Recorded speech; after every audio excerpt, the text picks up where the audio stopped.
Welcome to this explainer. Today we're diving into a genuinely chilling reality that might just be hiding right under our noses.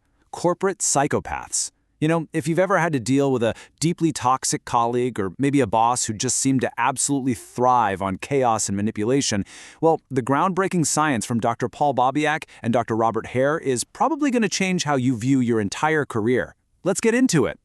Okay, picture this. You're about to hire someone for a completely crucial senior position at your company. You sit down with them and they are exactly what you've been looking for. I mean, they're fearless, they're incredibly charismatic, and they're just bursting with brilliant new ideas.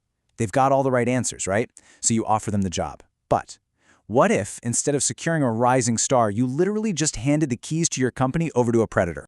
See, when we hear the word psychopath, our minds immediately jump to those crazy Hollywood depictions, right? We picture violent serial killers locked away in maximum security prisons. But guys, that is a really dangerous misconception. The reality, a lot of psychopaths aren't violent at all. They just want money, power, status, or honestly, just a really nice corner office. And it turns out, the modern high-stakes corporate world, it's basically their ideal target-rich hunting ground. They've just traded in the prison jumpsuit for a perfectly tailored suit. And to put that into perspective, the authors reveal a terrifying statistic that should honestly give every single manager pause. Roughly 1% of senior business positions are currently occupied by psychopaths. Now, 1% might sound like a tiny drop in the bucket, right? But think about the sheer amount of damage, the financial ruin, and the psychological trauma just one high-level executive can inflict on an entire organization. When you look at it that way, that 1% is an absolute crisis. So let's move on to Section 1, Anatomy of a Corporate Psychopath, where we focus on understanding the predator. To really get this, the authors use this incredibly memorable framework called the ABCs of psychopathy. First up is A for no anxiety. They literally do not experience normal human fear or distress, which is exactly what allows them to take such massive, crazy risks. Then B, no bonds. They are entirely incapable of forming genuine emotional attachments. Sure, they might fake affection to get what they want, but make no mistake, it is purely a performance. And finally, C, no conscience. They completely lack an internal moral compass. No guilt, no remorse. We really have to remember here, these aren't just difficult colleagues who are grumpy because they missed their morning coffee. Their brains are operating with profound emotional deficits. Building on that, if we look at Dr. Hare's famous PCL-R, which is basically the gold standard checklist for psychopathy, the disorder maps across 4 specific domains. Interpersonally, they're incredibly superficial and grandiose. Emotionally, a total lack of empathy and zero ability to take responsibility. Their lifestyle tends to be parasitic and highly impulsive, and antisocially, they just lack basic behavioral control.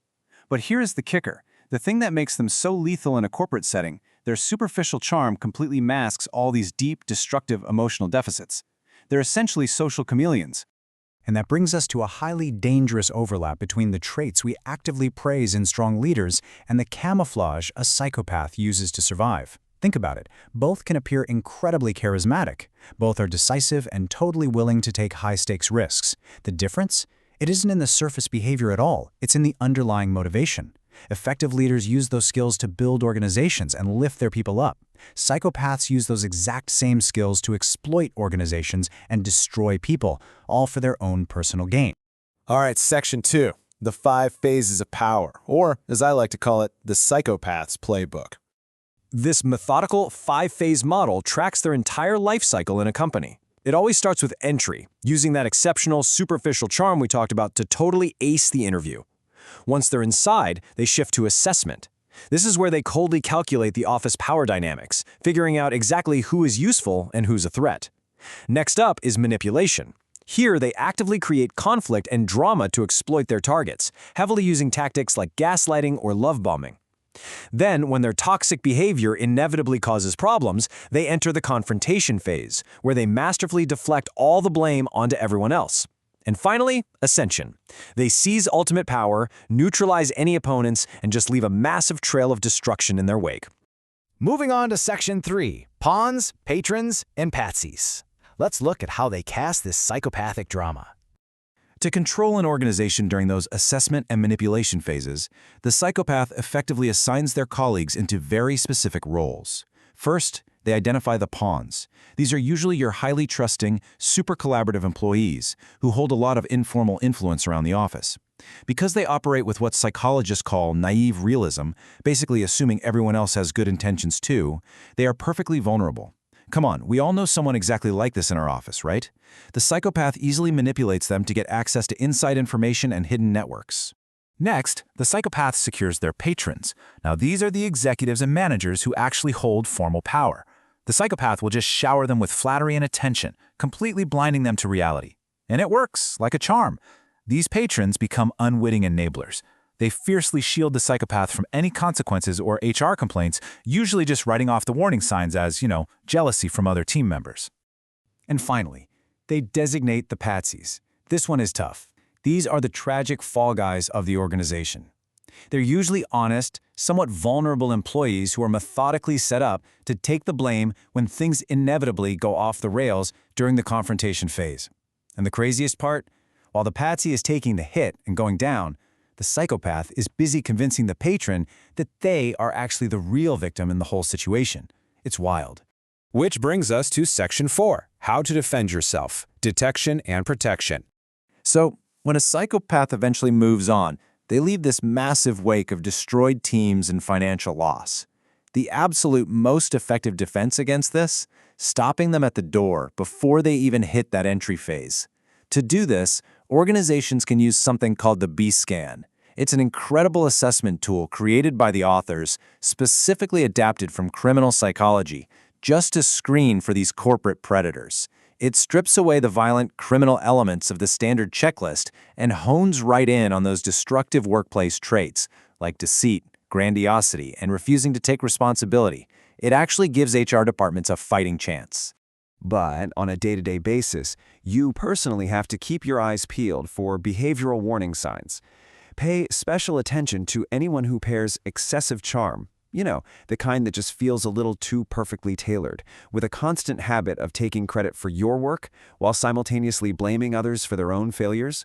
If you see someone constantly creating division and drama among colleagues while playing the victim to upper management, yeah, you are very likely looking at the mask slipping. If you do find yourself in the crosshairs of someone you suspect is a corporate psychopath, you need to rely on a few key defense strategies. First and foremost, trust your instincts. If something feels off, it probably is. Second, document absolutely everything. Every interaction, every shifting promise, every single toxic behavior. Keep the receipts. Also, you've got to maintain strict boundaries so they can't learn your vulnerabilities and use them against you. And finally, build strong alliances. Keep your network of trusted colleagues tight so the psychopath cannot isolate you. I really want to leave you with this powerful quote from the authors because it just perfectly encapsulates the reality of modern business. The snake in the suit is always there. The question is whether we will be blind to it or whether we will learn to see. Because the corporate environment actively rewards risk-taking and bold charisma, we're never going to fully eliminate psychopaths from the workplace. It's just a fact. But our awareness, our ability to recognize the ABCs of psychopathy and those 5 phases of their playbook, that is our absolute greatest shield. So, as you close out of this explainer and head into your office, or maybe jump on your next team video call tomorrow, I want you to ask yourself a seriously important question. Are you finally equipped to spot the predator that might be sitting right next to you? Keep your eyes open, trust your gut, and whatever you do, don't let the suit fool you.